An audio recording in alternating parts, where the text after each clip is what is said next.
하나님께서 우리에게 주신 말씀은 디모데 전서 6장 17절에서 19절에 있는 말씀입니다.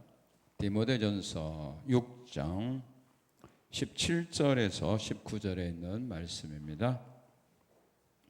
내가 이 세대에서 부한 자들을 명하여 마음을 높이지 말고 정함이 없는 재물에 소망을 두지 말고 오직 우리에게 모든 것을 후히 주사 누리게 하시는 하나님께 두며 선을 행하고 선한 사업을 많이 하고 나누어 주기를 좋아하며 너그러운 자가 되게 하라.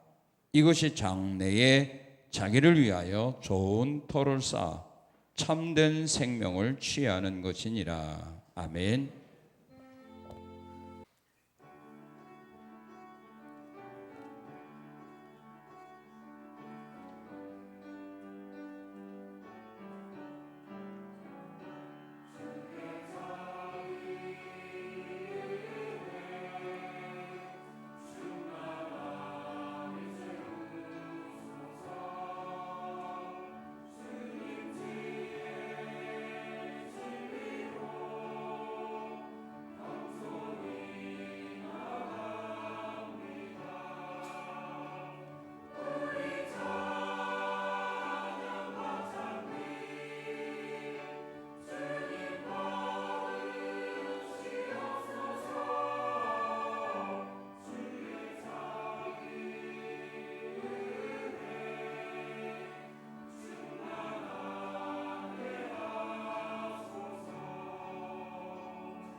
나폴레옹이 유럽을 침공했을 때였습니다. 그의 휘하에 있는 군대가 오스트리아의 국경 도시인 펠드리히를 포위하게 되었습니다. 멀지 않아 펠드리히는 나폴레옹의 프랑스 군대에게 점령을 당할 수밖에 없는 위기를 만나게 되었습니다. 그때 펠드리히 시의회 의원들은 비상회의를 소집하게 되었습니다. 그리고 이 사태를 논의할 때 미리 항복하자는 의견이 나오자 한 사자가 일어나서 말하였습니다. 우리의 힘을 의지한다면 질 수밖에 없습니다. 그러나 하나님은 우리를 구원해 주실 수 있습니다. 부활절인 오늘은 예정대로 교회 종을 치고 예배를 드립시다. 그리고 나머지 문제는 모두 우리 하나님께 맡겨 버립시다. 그 사제의 말을 듣고 모든 시의회 의원들은 모두 찬성을 하게 되었습니다. 펠드리시에서 우렁찬 종소리가 울리고 동시에 기쁨에 찬 찬송 소리가 울려 퍼지기 시작을 했습니다. 이때 나폴레옹의 귀에는 승리의 함성 같은 찬송 소리가 들려왔던 것입니다. 이 소리를 들었던 프랑스군 진영에서는 오스트리아의 구원병이 온 것이 틀림없다고 판단을 하여 군대를 돌려 다른 곳으로 퇴각하였습니다. 하나님께서 나폴레옹의 군대를 물리쳐 주신 것입니다. 펠드리 시민들은 적군에게 포위를 당한 어려운 상태에서 하나님의 도우심으로 구원받게 되었습니다. 하나님 말을 전적으로 신뢰함으로 막강한 나폴레옹의 군대를 맞아 승리할 수 있었던 것입니다. 사람이 어려운 일을 만나게 되었을 때 무엇을 선택하느냐가 중요합니다. 선택을 잘하는 사람은 승리의 길을 걸어갈 수 있지만 선택을 잘못하는 사람은 평생 후회할 수밖에 없는 길을 걸어가게 됩니다. 하나님은 사도 바울을 통해서 오늘 우리에게 말씀합니다. 장래 자기를 위하여 좋은 터를 쌓아서 참된 생명을 취하는 길로 걸어가라고 말입니다. 사람이 건축을 할 때 좋은 터에 건축을 해야 손해를 보지 않습니다. 터가 나쁜 곳에 건축을 하게 되면 사람들이 관심을 가지지 않습니다. 그래서 건축주는 손해를 보게 되는 것입니다. 성산의 성도들도 장래 자기를 위하여 좋은 터를 준비하는 삶을 살아간다면 여러분들은 후회하지 않는 인생을 살아가게 될 겁니다. 그러나 나쁜 터를 선택하여 그곳에 집을 짓는다면 여러분 영원히 후회하는 그런 삶에 빠져들고 말 것입니다. 그래서 건축하는 사람들은 터를 보고 또 터를 구입했을 때에는 집을 짓기 전에 먼저 기초공사를 튼튼히 하는 겁니다. 기초공사가 튼튼하지 못하게 되면 그 후에 아무리 좋은 집을 건축한다 할지라도 얼마 가지 못하여 그 집은 무너지기 때문입니다. 여러분들이 앞으로의 인생에서 영원히 후회함이 없는 그런 삶을 살아가려면 터를 잘 준비해야 됩니다. 그 터를 준비하면 하나님이 그 위에 여러분들이 평생에 후회하지 않는 삶을 살아갈 수 있도록 집을 지어 주시는 겁니다. 터는 우리가 닦아야 합니다. 그러면 그 터 위에 우리 하나님이 집을 지어주는데 어떤 집을 지어주는가? 그건 먼저 우리 한번 보고 이런 집을 여러분들이 평생에 짓고 이런 후회함이 없는 삶을 살아가기를 원한다면 오늘 하나님이 말씀하신 이 터를 닦는 이 삶을 선택하여 그 길을 걸어가시고 나는 그런 은혜 그런 복 나는 그런 집은 필요 없습니다 라고 말하는 사람은 오늘 성경이 말하는 것과 전혀 반대되는 그런 터를 닦는 삶은 살아가면 됩니다. 선택은 여러분이 하는 겁니다. 자, 먼저 이런 복, 은혜, 이런 집을 하나님이 지어주기를 원한다면 하나님이 원하는 터를 닦으세요. 무슨 집을 하나님이 우리가 좋은 터를 쌓게 되면 하나님이 어떤 복을 주고 어떤 집을 지어주느냐 하면 이런 집을 지어줍니다. 이런 복을 주십니다. 자, 어떤 복이냐? 우리 19절 한번 같이 읽겠습니다. 이것이 장래 자기를 위하여 좋은 터를 쌓아 참된 생명을 취하는 것이니라. 생명을 얻는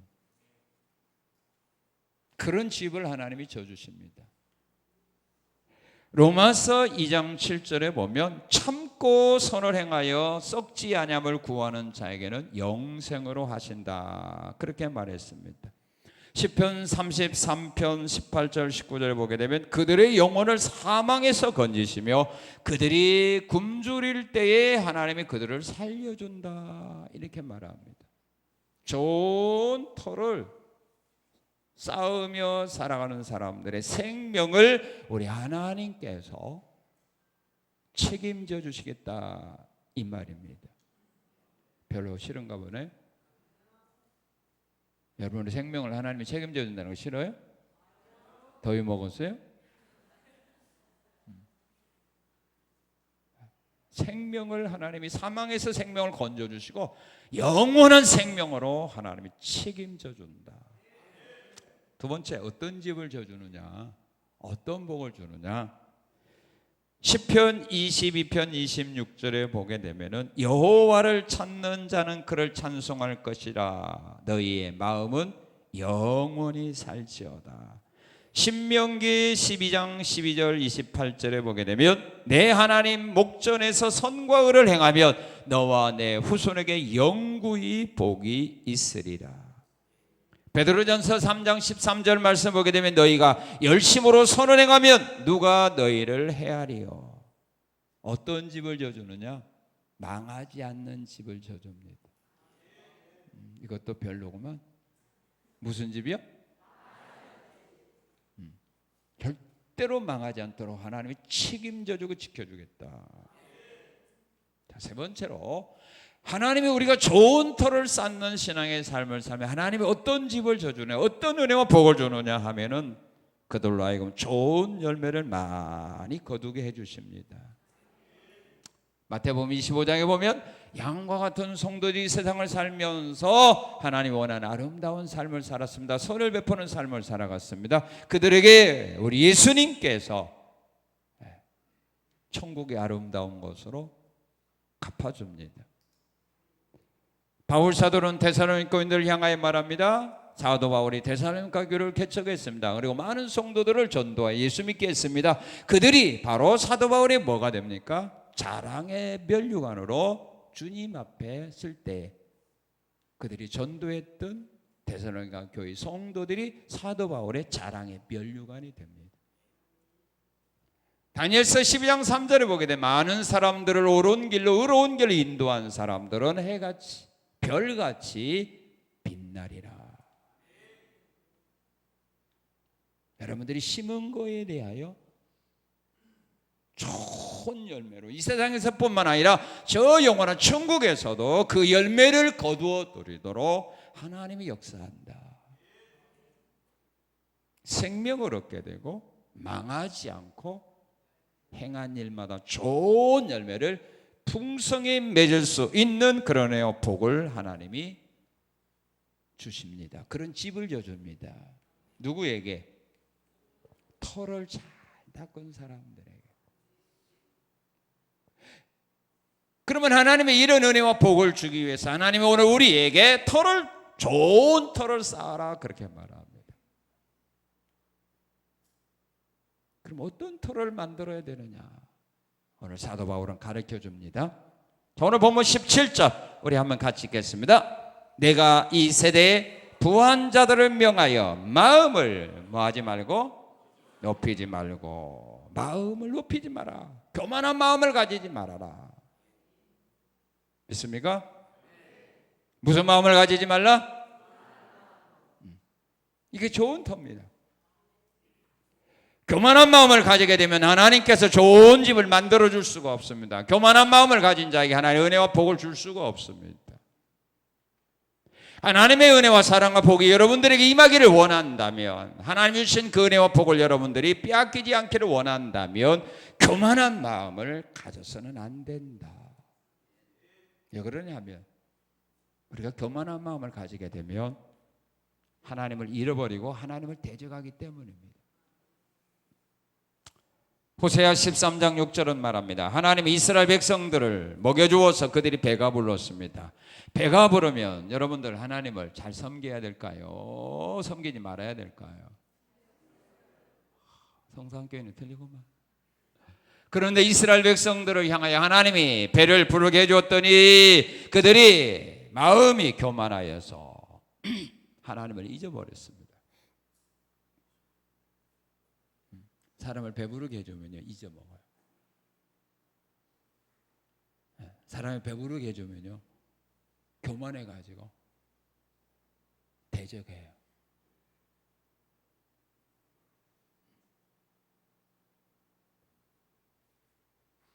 교만하면 하나님을 대적하고 하나님을 잃어버려요.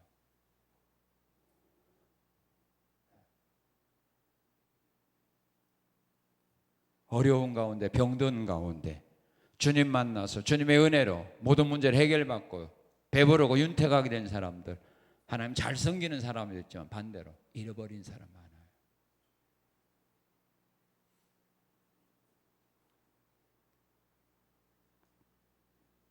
하나님을 잃어버리고 하나님을 대적하는데 하나님이 그들에게 좋은 집을 세워줄 수 있습니까? 사람의 마음이 교만하게 되면 하나님이 어떻게 하느냐? 그들을 꺾어버립니다. 교만하면 하나님 꺾어버립니다. 레위기 26장 19절은 말합니다. 내가 너희의 세력으로 말미암아 교만을 꺾고, 내가 너희의 세력으로 말미암은 교만을 꺾고 하늘을 철과 같게 하고 땅을 녹과하게 하리라. 교만하게 만들었던 세력들을 하나님이 꺾어버리겠다 이 말입니다. 돈을 많이 벌어서 교만하다면 돈을 꺾어버릴 거고, 재능이 많아서 교만한 그 재능을 꺾어버릴 거고, 건강하다고 교만하면 그 건강을 꺾어버릴 거고, 여러분을 하여금 교만하게 만든 그 원인을 꺾어버리겠다.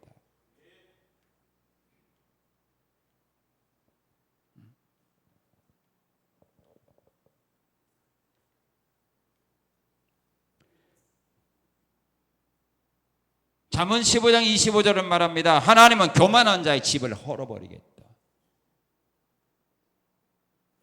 좋은 집을 가졌다고 교만하면, 그 집을 헐어버리면 무엇 때문에 교만합니까? 겸손해질 수밖에 없잖아요.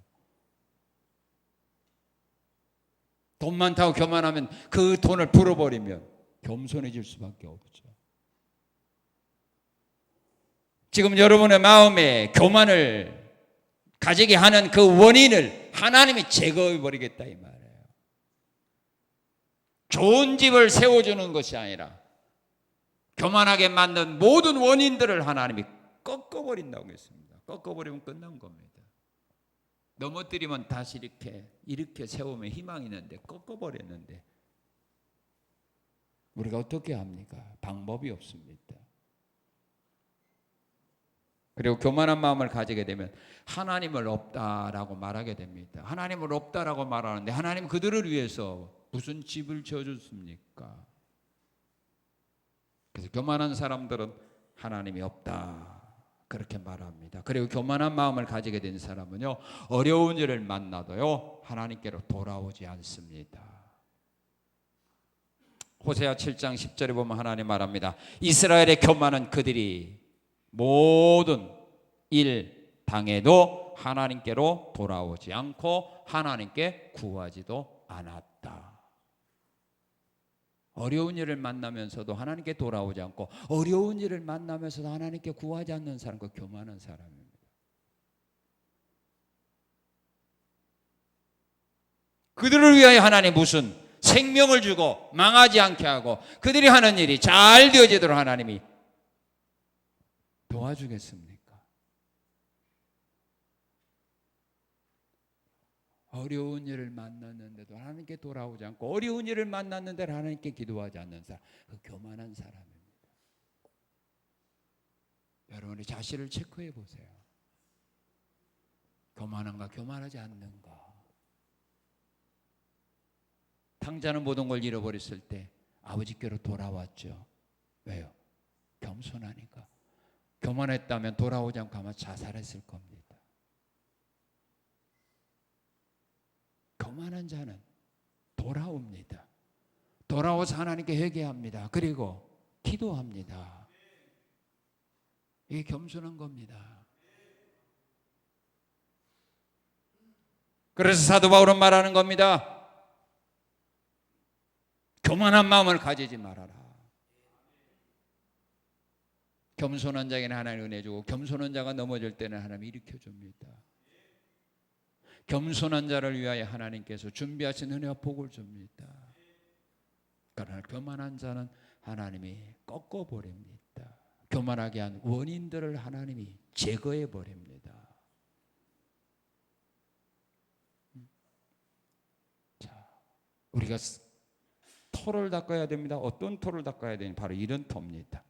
두 번째 어떤 터입니까? 우리 17절 다시 읽겠습니다. 17절 시작.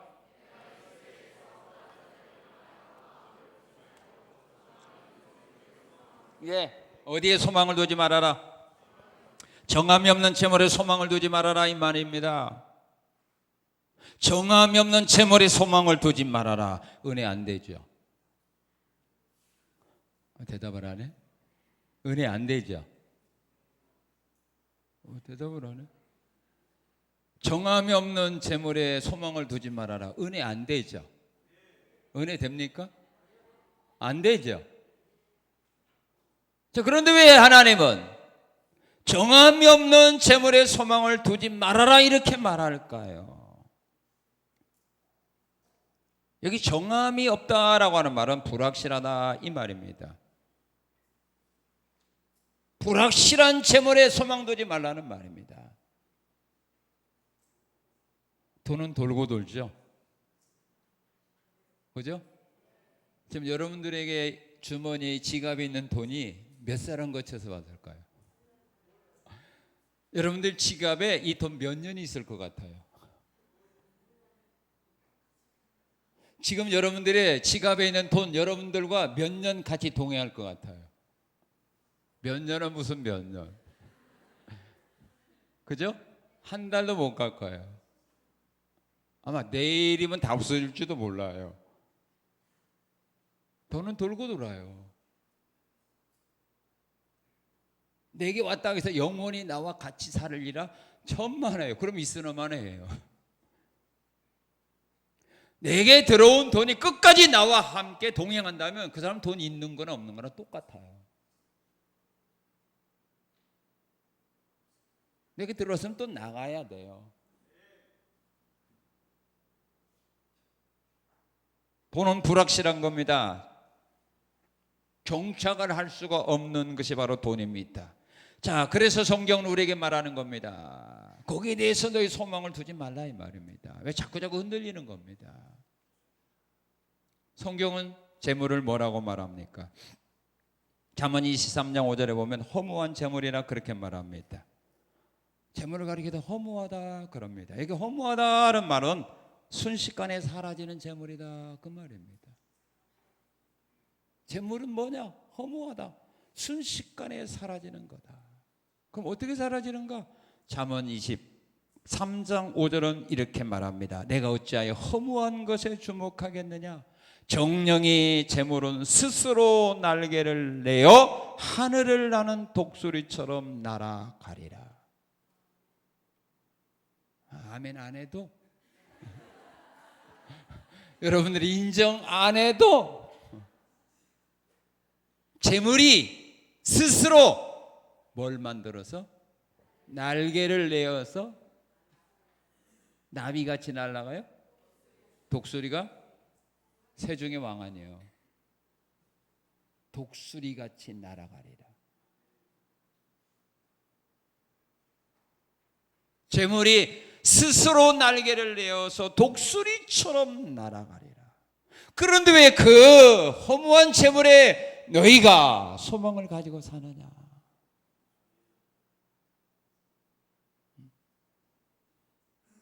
언제 어떻게 날아갈지 몰라요. 잘 관리해요. 관리한다고 안 날아가는 줄 알아요? 스스로 날개 내서 도망가는데 잘라내면 또 나요. 잘라내면 또 나요. 언제 날아갈 줄 몰라요. 이게 재물이라는 거죠. 그리고 야고보서 5장 2절에 보면 재물이 뭐냐? 썩었다 그랬습니다. 썩은 재물이다. 썩었다는 말은 소멸하다, 멸망하다 그 말입니다. 너희 재물은 썩었고 너희 옷은 좀먹었고 썩은 것에 소망을 두는 사람 없죠. 과일도 먹다가 과일을 좋은 비싼 과일 사다 놓았는데 빨리 먹지 않았더니 어느 정도 썩어서 그러면 아까우니까 먹어요? 비싸니까 먹어요? 잘라내잖아요. 썩은 부분은 잘라냅니다. 우리가 가지고 있는 재물은 썩었다. 그리고 재물은 사람을 하여금 교만하게 만듭니다. 에스겔 28장 5절에 보면 내 큰 지혜와 무역으로 재물을 더하고 그 재물로 말미암아 내 마음이 교만하였도다. 결국 재물은 사람으로 하여금 망하게 하는 겁니다. 교만은 패망의 선봉이거든요. 재물은 사람으로 하여금 하나님 앞에 매맞게 하는 겁니다. 버림받게 합니다. 재앙을 받게 하는 것이 바로 재물입니다. 가난하다가 돈 좀 번 사람들 보면 교만하거든요. 사업을 해서 돈 번 사람 보면 교만하죠. 부모님 유산 받아서 갑자기 부자 된 사람들 보면 교만하죠. 복권 다 가지고 몇 억을 벌은 사람 교만하죠. 재물은 사람을 하여금 교만하게 해요. 그래서 결국 하나님으로부터 버림당하고 망하게 한다. 그래서 그 재물에 소망을 두지 말라는 겁니다. 왜 소망을 우리가 재물에 두지 말아야 됩니까? 오늘 본문에 말했죠. 하나님의 명령이기 때문입니다. 그리고 시편 62편 10절은 말합니다. 재물이 늘어도 거기에 마음을 두지 말지어다. 따라하십시오. 재물이 늘어도 거기에 내 마음을 두지 말지어다. 잠언 11장 28절은 말합니다. 자기의 재물을 의지하는 자는 패망하리라. 자기의 재물을 의지하는 사람은 결국 망하리라. 그래서 하나님은 우리에게 말씀하는 겁니다. 재물이 늘어도 거기에 내 마음을 두지 말라. 재물에, 정함이 없는 재물에 소망을 두지 말라.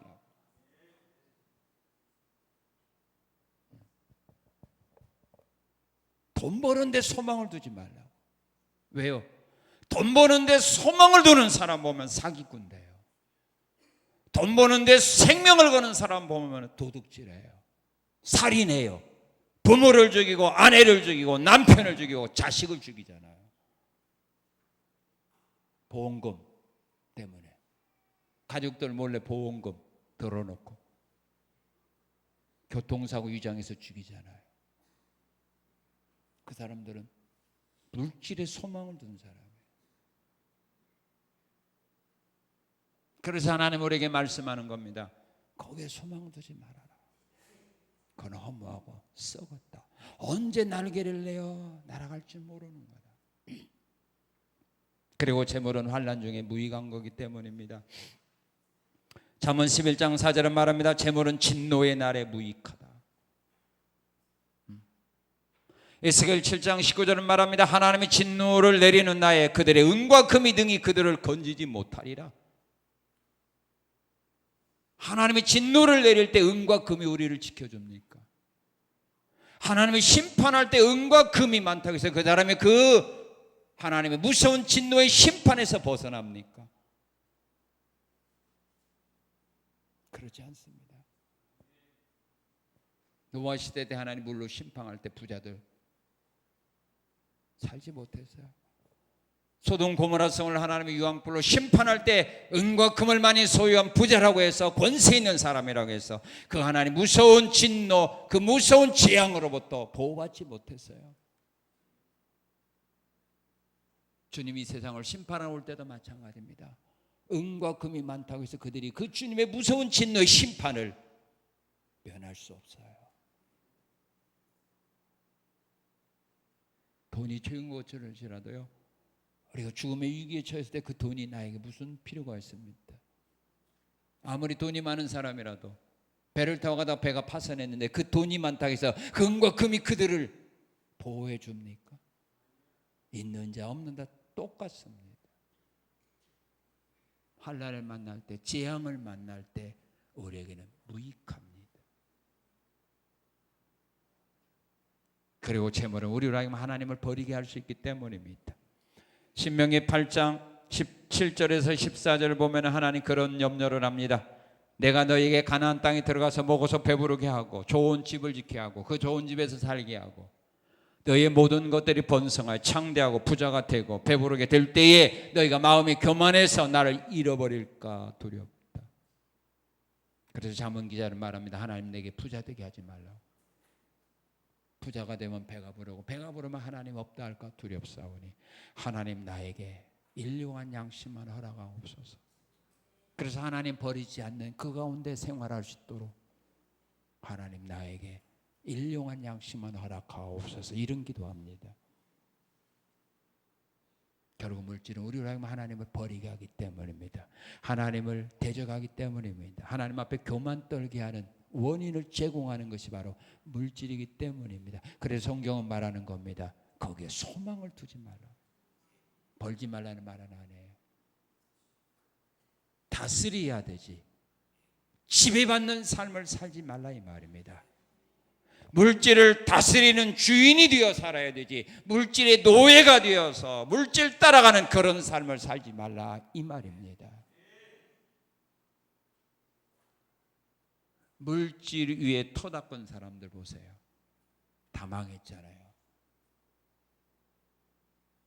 성경에 보세요. 물질 따라간 사람 다 망했어요. 나쁜 터위에 집을 짓는 사람은 어려운 문제를 만날 때 집이 무너지기 때문입니다. 그래서 사도 바울은 말합니다. 정함이 없는 재물에 소망 두지 말고 그 대신에 어디에 소망 두느냐? 우리 17절 다시 읽겠습니다. 시작.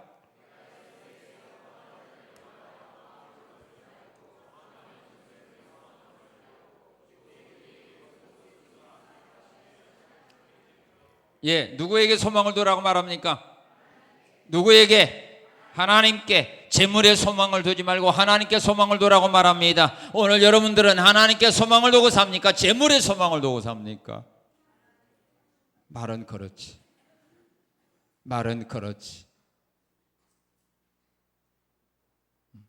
하나님께 소망을 두라. 왜 하나님께 소망을 두어야 합니까? 왜 두라고 합니까? 오직 우리에게 모든 것을 어떻게 주시고 믿습니까?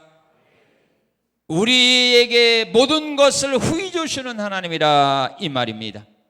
누가복음 6장 38절은 말합니다. 주라 그리하면 너희에게 후히 되어 누르고 흔들어 너희에게 안겨주리라. 믿습니까? 창세기 26장에 보면 이삭에게 하나님께서 흉년 가운데서도 하나님 이삭에게 복을 주는데 정말로 누르고 흔들어 넘치도록 주지 않았습니까? 흉년 가운데서도 하나님의 100배의 결실을 얻어서 흉년 가운데 오히려 하나님은 이삭으로 하여금 갑부가 되게 만들었습니다. 얼마나 갑부가 되게 만들었습니까? 주변 사람들이 시기할 정도로 그렇게 주었습니다.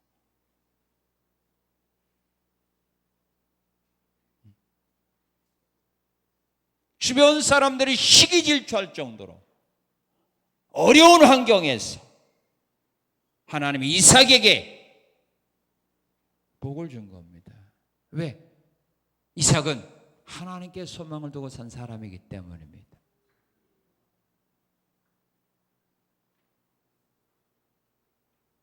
시편 23편 5절에 보면 하나님은 우리에게 은혜와 복을 주는데 어떻게 준다고 했어요? 내 잔이 넘치나이다. 믿습니까?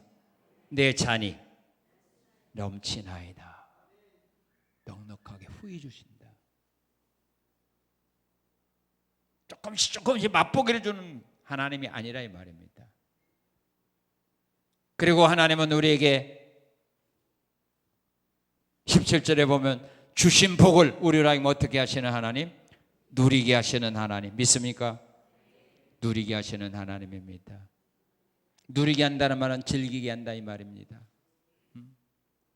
물질을 누리느냐 누리지 못하느냐 하는 것은 내게 있는 거 아닙니다. 이건 하나님께 있습니다. 많은 물질을 가지고 있면서 누리지 못하는 사람이 많아요. 물질은 많은데 병든 사람 누리지 못해요.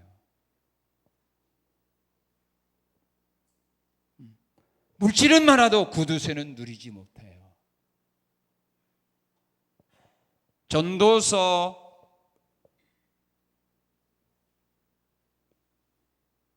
9장 7절을 보게 되면 너는 가서 기쁨으로 내 음식물을 먹고 즐거운 마음으로 포도주를 마셔라. 전도서 5장 19절에 보면 하나님이 재물을 주시고 누리게 하셔요.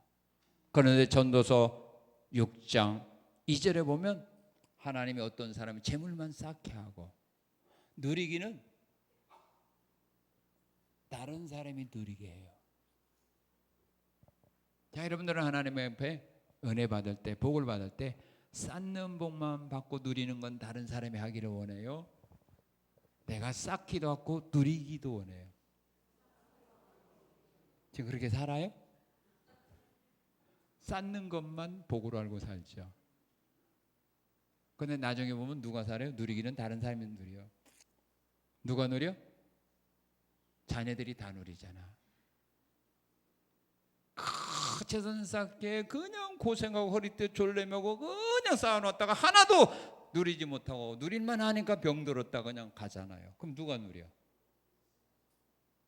자녀들이 누리지. 바로 그 말이에요.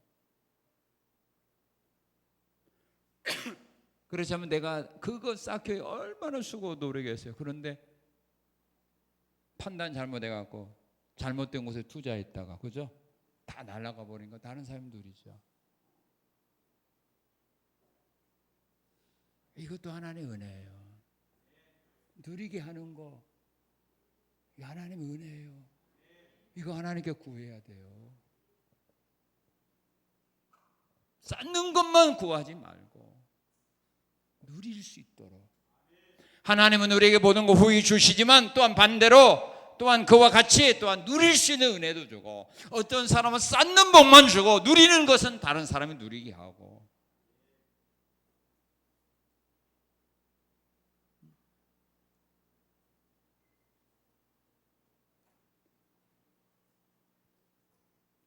내가 누리고 싶다고 누리는 거 아니거든요. 하나님 은혜를 주셔야 돼. 그러니까 그 하나님께 소망을 두라 이 말이에요. 그리고 우리가 왜 하나님께 소망을 두어야 하냐면 하나님께서 나타나서 우리를 도와주기 때문입니다. 시편 43편 5절에 보게 되면 내 영혼아 낙심하지 말고 하나님께 소망을 두라. 그가 나타나 도우심으로 말미암아 내 하나님 여호와를 여전히 찬송하리라. 홍해의 어려운 문제 앞에 고민할 때 하나님이 나타나서 홍해를 갈라주잖아요. 이스라엘 민족이 예루살렘 성이 아수르 군대에 포위당했을 때에 하나님이 나타나서 천사를 보내 적군을 물리쳐 주잖아요. 내가 어려울 때 환난을 만날 때 내게 찾아오셔서 나를 구원해 주고 도와주시는 하나님이니 그분에게 소망을 두는 것이 내가 사는 길 아니냐.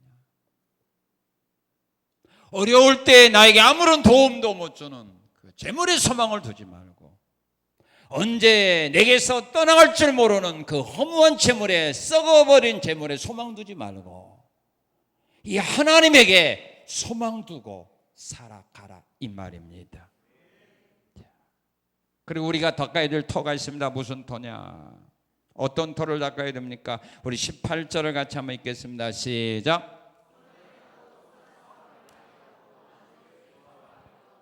예, 선을 행하라 이 말입니다. 선한 사업을 많이 하라 이 말입니다. 선한 사업을 많이 하라. 하기 싫은가 보구나. 무슨 사업 많이 하라? 악한 사업? 선한 사업을 많이 하라 이 말입니다. 오늘 우리들은 선한 사업을 해야 됩니다. 선한 사업할 때 여러분들이 투자를 해야 됩니다. 그래야 희망이 있는 겁니다. 악한 일에 투자하게 되면 내게 돌아오는 것은 나쁜 열매요, 선한 일에 투자하게 되면 선한 열매를 내가 거두게 되는 것입니다. 그러면 우리가 해야 될 선한 사업은 어떤 사업인가? 오늘 18절은 말합니다. 이웃에게 뭘 행하라? 선을 행하라. 이웃에게 선을 행하며 살아라. 요한 3서 1장 5절에 11절에 보면은 가이오 장로는 선한 일에 앞장섰습니다. 전도자들이 오면은 영접했습니다. 전도자들이 떠나갈 때는 또한 여비를 주어서 보내주었습니다. 선한 사업입니다. 예수님은 우리에게 말했습니다. 너희의 착한 행실을 세상 사람들에게 보여주면서 하나님께 영광을 돌리게 하라.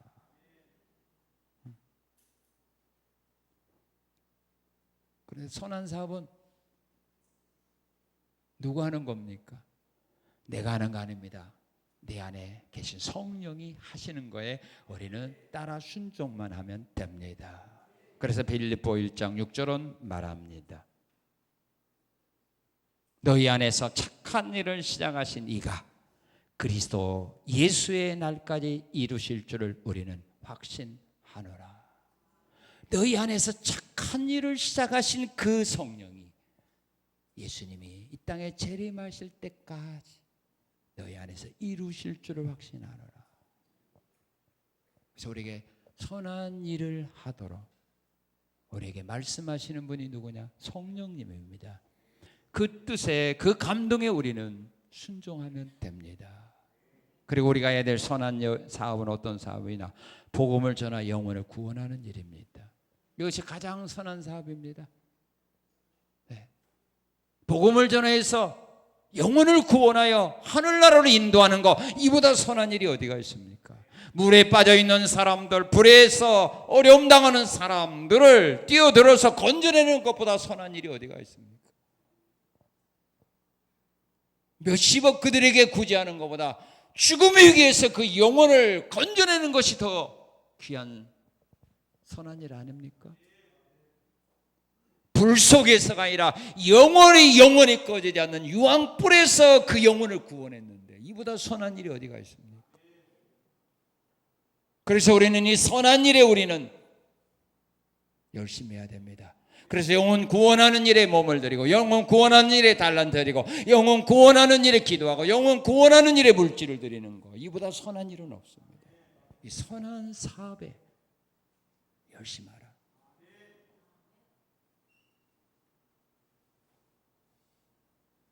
그러면 이런 선한 일을 할 때 이웃에게 선을 베풀고 영혼 구원하는 일에 이 선한 일을 할 때에는 얼만큼 투자해야 됩니까? 아낌없이 베풀어주고 즐겁게 나눠주라, 그렇게 말합니다. 히브리서 13장 16절은 말합니다. 오직 선을 행함과 서로 나누어 주기를 잊지 말라. 하나님은 이 같은 제사를 기뻐하느니라. 창세기 24장에 보게 되면 리브가라고는 처녀가 소개되는데요. 이 리브가라는 처녀는요, 나눠주기를 좋아하는 사람입니다. 아브라함의 종이 우물가에서 그 아가씨에게 물을 좀 달라고 말합니다. 자, 그럴 때 그 리브가가 그에게 말합니다. 물을 주면서 말합니다.